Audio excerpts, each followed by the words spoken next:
Hey everybody, Jeff Antoniuk here, Digging Deeper Jazz Videos. Welcome.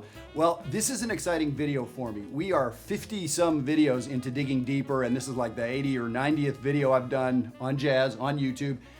Finally, we are getting to one of my favorite topics, and that is using rhythm in our improvisation in a creative way.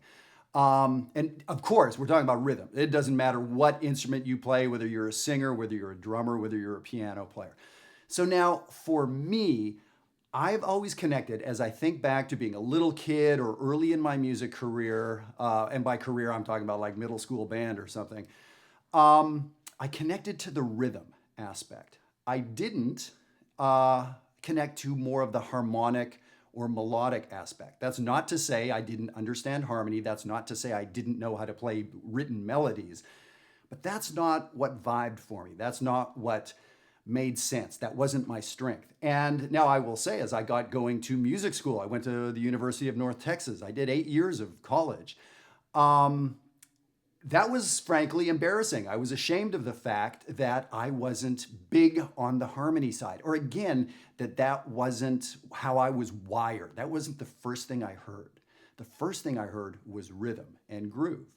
And so it took me a long time to not be embarrassed or ashamed that I relate to music in a particular way. Well, guess what? When people talk about my playing or review a CD that I've done, or I read something that somebody wrote about my playing, that's one of the things, that's the first thing that they write, is talking about the rhythmic side. So that's great. I'm glad they hear that. But it's not surprising, right? Because that's how I relate to the music. So some of you really have this great melodic sense. And maybe what you do is develop a weakness, right? So I have this strength that I love to work with, but I will say I've been doing this thing for 35 years now. Yeah, I've developed my harmonic side. Yes, I've developed my tone. Yes, I've developed my melodic sense and everything else. I'm just saying that we're all wired a particular way. I love this stuff, and I'm excited to present it to you. And about 45 of you have sent emails like, man, can you talk about rhythm? So finally, I don't know why it took this long. So where I want to talk today, I think a fantastic point of departure for us is talking about uneven groupings of notes. So some people may immediately go to a hemiola. That's a particular kind of rhythm. It's actually different from what we're talking about. So this isn't technically a hemiola. So what I'm talking about is if we are in 4/4, as we often are, 8/8 notes in 4/4. And we very often group our eighth notes in twos, which means quarter notes, right? 4/4 literally means 4 quarter notes. How do we subdivide a quarter note? Into eighth notes. We get 8/8 notes, this even number, right? So one of the hippest things we can do, and to me, the beginning of this long, very cool journey that we can and will take in future videos, is grouping in threes. You'll see here a couple very simple exercises, and this is going to be a good point of departure. I want you to practice this stuff and practice it with the metronome. We'll go through it right now. Get this under your fingers for the next couple weeks, and we're going to take this and roll with it a little bit more.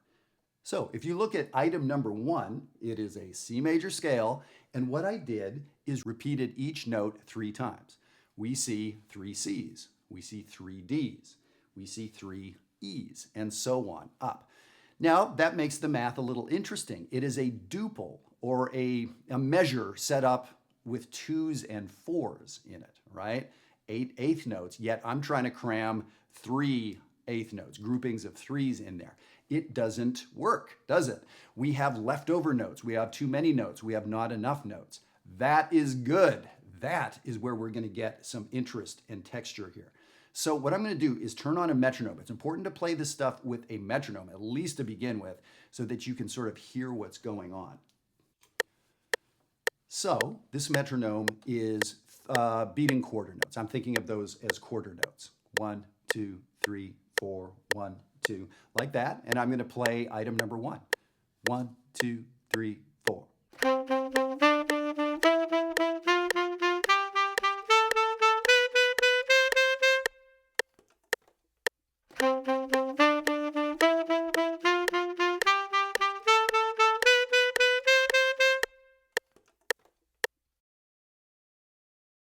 So I was just playing 8/8 notes, right? I mean, it's not that big a deal. I happen to be playing groups of 3. Here's the thing. I want you to be doing two things at once. I want you to be playing what's on the sheet, these groups of 3 notes ascending up the scale, but I want you to know where you're at in the measure. It would be easy enough to just hear these indeterminate ticks going by and playing in time. Well, okay, if we want to use this as a composer or a arranger, or certainly as an improviser, we need to know where we're at in the measure. So if you look at item number 1, you're going to see I left an empty measure at the end. There's 3 measures of material and a 4th empty measure. That's not because I don't know how to use the notation software. I know how to get rid of that measure. I wanted to keep it there because I want you feeling that 4-measure phrase. I want you to know where beat 1 of that 4th measure is. So some of you may want to set your metronome to tick louder on beat 1. Tick, boom, boom, boom, tick, boom, boom, so you can keep track of this. So item number 1 is going to be astoundingly difficult for many of us if we don't have this sort of way of thinking going on. So do this with all your scales. Any of the major scales or modes, the 7-note scales, will work out exactly like this. If we play a scale that has more notes, like a diminished scale, or a scale that has fewer notes, like a whole tone scale, where you get to the top of the scale changes the math a little bit. So just do it with your major scales or your Mixolydian scales or something like that. Okay, item number 2 is actually where we want to get to. So item number 2 is where I essentially combine the 3/8 notes into one longer note, into a dotted quarter note. 3/8 notes can reduce down to a dotted quarter note. So item number 2 is actually a parade of dotted quarter notes. Every single one of those pitches, C, D, E, F, G, etc., has 3/8 notes in it. Now the first one is written as a dotted quarter note, 3/8 notes. The D pitch is written as an 1/8 note tied to a quarter. That's the conventions of music notation tell us we can't use a dotted quarter there. That's another video to why that is, but it's important. The third pitch, E, is yet a different way of writing the exact same rhythm, a quarter note tied across the bar line to an 1/8 note. So item number 1 is actually helping us get ready for number 2. Let me play number 2 for you.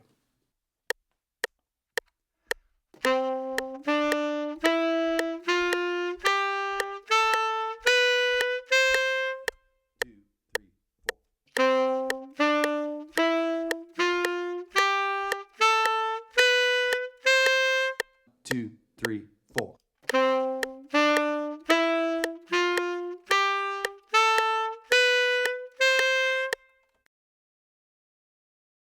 All right, so we're trying to hear these dotted quarter notes with their own rhythmic logic. Dotted quarter notes, all of them have 3/8 notes of time inside each note, and we're learning to hear that against duple time, the beat of the metronome that is going by with 2/8 notes inside it. There are 2 things going on at the same time.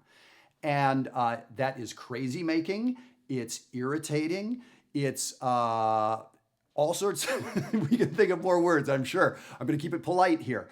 Or when we have 2 tastes going on at the same time, that is amazing. That is a great chef combining 2 flavors. We know salt and chocolate, right? Combining, you can, whatever it is, combining 2 colors to get from a primary color into something with a little depth or dimension. A movie that can be taken this way or that. The protagonist is a good guy and a bit of a bad guy. That's interesting, right? So here we're making our rhythm a little more interesting by having 2 things going on at once. All right, item number 3 on the sheet. So what I did here is just, really it's item number 2, but it extends for a longer period of time. So I go up and down the scale now. So this really is in a progression. Start with exercise number 1, which sets you up to hopefully do number 2. Number 2 is built from number 1, but it's definitely more complicated. Exercise number 3 is really just exercise number 2, but we come down the scale. So there's a longer period of time to keep your wits about you and to know where the beat is. So here's number 3. 1, 2, 3, 4.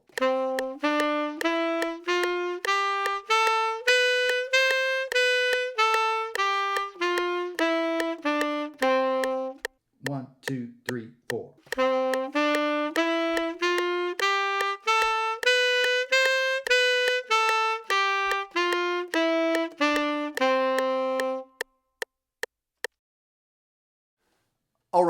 this is hard.